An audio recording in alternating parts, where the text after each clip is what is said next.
Hi, welcome back to Iron's Health Talk with Dr. Akram.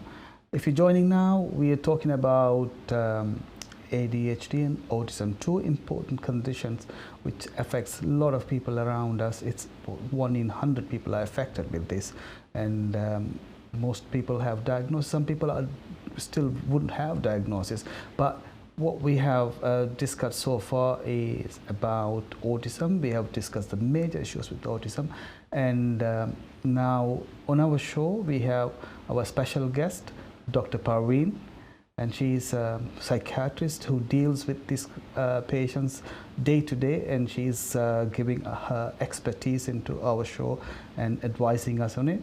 And before I'm going to keep Dr. Parveen with us, and I'm going to play a special video. This is from one of my colleagues who works with me, and who I was talking a few days back, and I said I'm going to do a program on autism. He said that is a special subject which touched my heart, because he has let's listen to his video. His name is Mr. Mahalakshmiwala, and he is one of the orthopedic surgeons who works with us in my hospital. Thank you very much, Akram, for allowing me to say a few words. The topic of autism is very close to my heart, and I'm passionate about it because my only son, who's 11, has a diagnosis of severe autism and ADHD. The reason I'm grateful to you, Akram, for allowing me to say a few words, that even if a sentence from me helps another young couple who has a child recently diagnosed with autism, then I'll be happy, and so will my wife. So a few points. The first thing to say is that very likely the diagnosis is, or let's not say the diagnosis, the issue will be picked up not necessarily by the GP or by the pediatrician, however good they are. It'll be by a nursery teacher, a teaching assistant, one of the parents, a family member, or even someone like me who sees a child at a party and it mirrors what my child was like that, and I may just tell the host. So the message is, don't get insulted if someone tells you that. Embrace it, work on it, and if your child proves it wrong and there's no issue, then great. But if it's correct, then it's very important that you have an early diagnosis, and it's very important that treatment, especially in occupational therapy, starts early. And we were very fortunate on one of our trips to India. We had an excellent occupational therapist. The next point I'd like to say is that as recently as just 1 month before the pandemic, my son had a third diagnosis, which is Fragile X syndrome. I'll just repeat it again, Fragile X syndrome. It's a genetic condition which is tested on a blood test. And I would just say that you should insist, or everyone should have this test. Having all the diagnosis will help you, so please do that. And I'll just end with the fact that everybody asks, how do you cope? And I'm a consultant orthopedic surgeon, my wife's a full-time GP, a general practitioner. Our work mirrors a work of many other professionals or working parents in London and the UK, where we work very hard. And our love for a child is going to be there, and that's irrespective of a disability or not. And the care for each other as a couple is going to be there, and the support is going to be there. The message is coping yourself, and for that, be at peace with yourself. Be less stressed. The less stressed you are, the better for your child. And the other important bit is one of you as a parent will have to read extensively, and to that my wife does it. She reads extensively on autism, and the treatments or that help is not only going to be given by groups or doctors, it is by your own self-reading. So that's what I'd like to say, and thank you again. So that was the message from my colleague, Mr. Mahalakshmiwala. He's a senior consultant, an orthopedic surgeon. Dr. Parveen. Absolutely amazing video, and I really thank you to have someone's first-hand experience in your program. Yes, as he correctly said, it is so important to have a diagnosis, and I was about to come to that anyway. So how a diagnosis can help? Basically, the way a diagnosis can help is to get the right support right support for your child, right support for yourself, because you are the one who will be looking after the child, and you need to know what is that the child is struggling with. There are things, as the things, these cannot be treated, but things can be improved. As the surgeon talked about the occupational therapists work around activities, and they try to sort of broaden the opportunities for someone to get involved with as much as activities as possible. So they assess, an occupational therapist would assess someone, and then will talk about if the environment is right for him, if the sensory stimulus is right for him, if not, what can be done to sort of upgrade it to the child's level of need, really. There are groups of parents, and if your child is diagnosed with autism, I would want you to attend these groups. You will not feel that you're on your own, as you have correctly heard that more than 1% population is affected with autism. I want you to go into these groups. As I said, you would feel that there are other people around. You will get tips and ideas how to help with how to help your child. And then obviously to get diagnosis means that your child is getting the right support at school, right support at home. If there is anything you need at home to support your child, because sometimes it can be really difficult if someone has got autism, and some other conditions can be presented with autism. So the diagnosis is important, isn't it? Yeah. Absolutely. Yeah. It is important to get the diagnosis so that the person can have right support. Before I finish about autism, I'll very quickly talk about a few other conditions that can be present with autism. ADHD is another one, and we're lucky that we will be talking about ADHD after this. Insomnia can be very common in people with autism. The research showed that the people with autism can have difficulties in their circadian cycle, or the circadian rhythm that actually regulates our sleep. That's about sleep, yeah?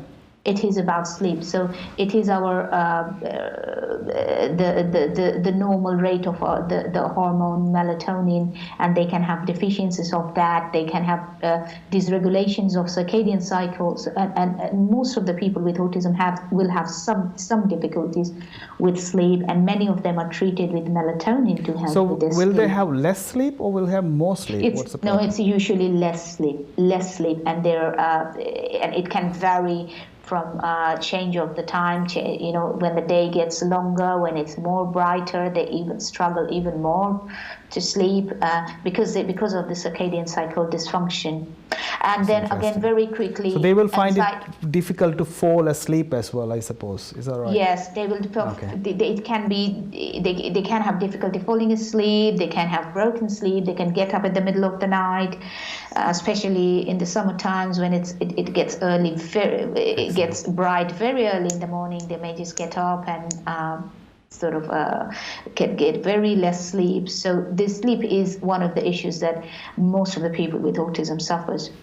And very quickly, anxiety and depression, because of their struggle throughout the life, they can actually end up having a lot of anxiety and depression because of their life experiences, and anxiety, as I was talking about, that they can't deal with the uncertainty, that they can't deal with the unknown, and that can actually give rise to anxiety to them. So I will finish there about autism very quickly.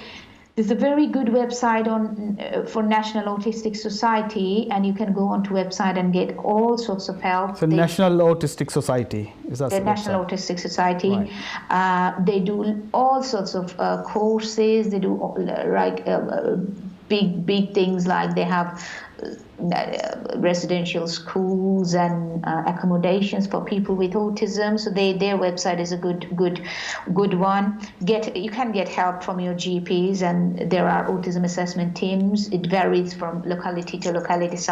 In some areas it could be pediatricians, in some areas it could be psychiatrists.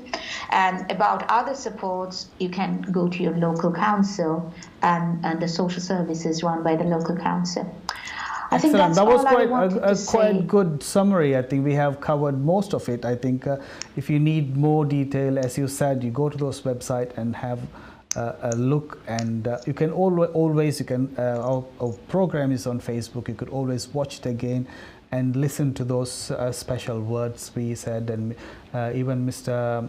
Mahalakshmiwala, he had said lots of things about autism, and it is quite advisable. I think it must be sometimes difficult to understand everything at first go. Anyway, this is a live program. You know the number, you could call us, or you could send us messages on Facebook, or you could email us healthtalk@intv.co.uk. Anyway, now let's talk a little bit about ADHD. Okay, thank you, Dr. Akram. So ADHD is the short form for Attention Deficit Hyperactivity Disorder. Again, you'll be surprised to know how many people get affected.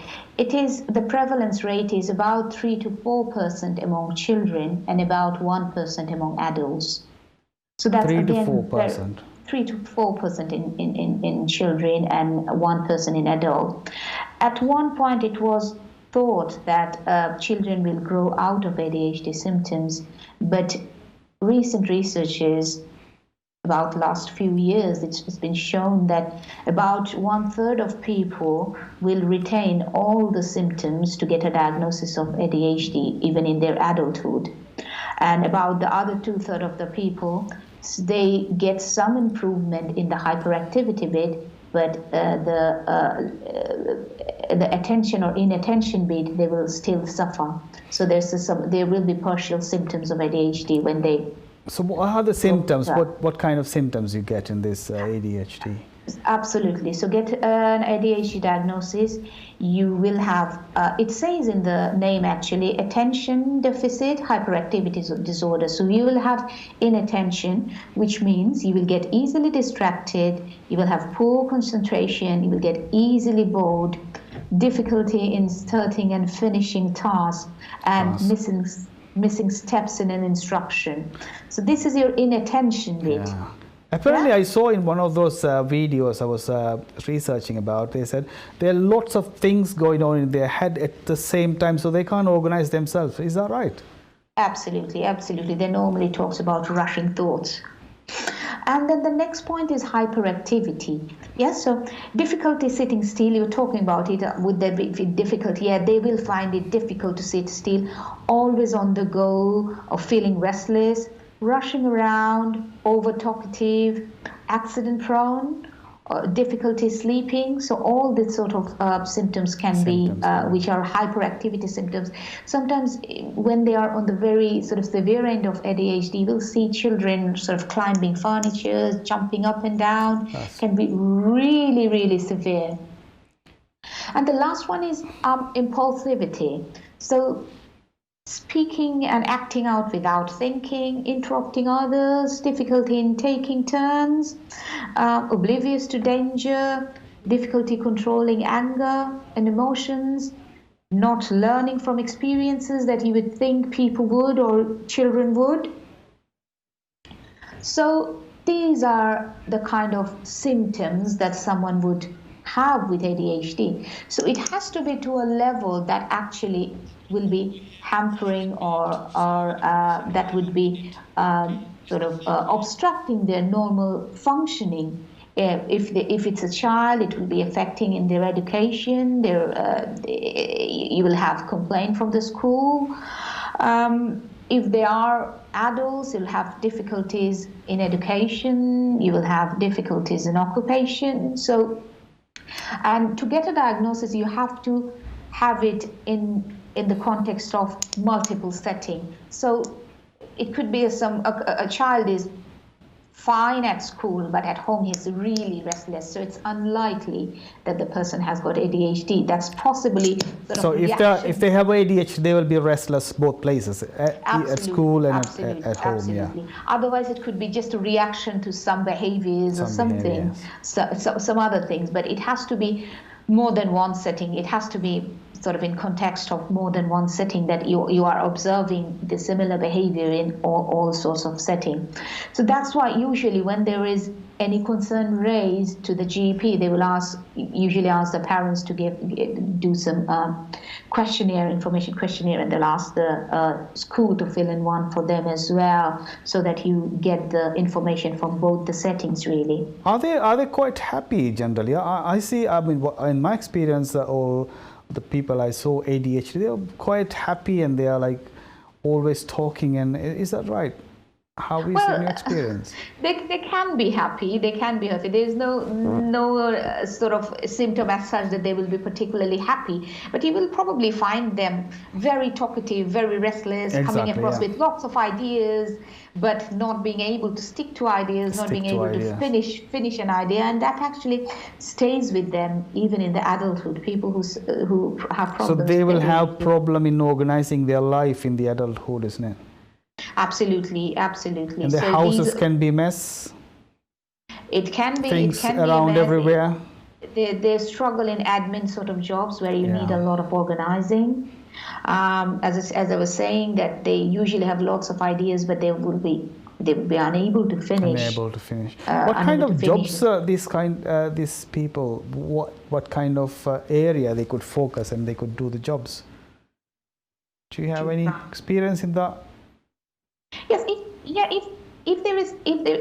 unfortunately, because I am an intellectual disability psychiatrist, the people I see are more sort of they're not very able people. So I don't really see people holding a lot of jobs. But if there is some things that they take interest in, and they can get a lot of energy out, I'm sure they can maybe they can do well in sports, maybe, where they can actually get a lot of energy out.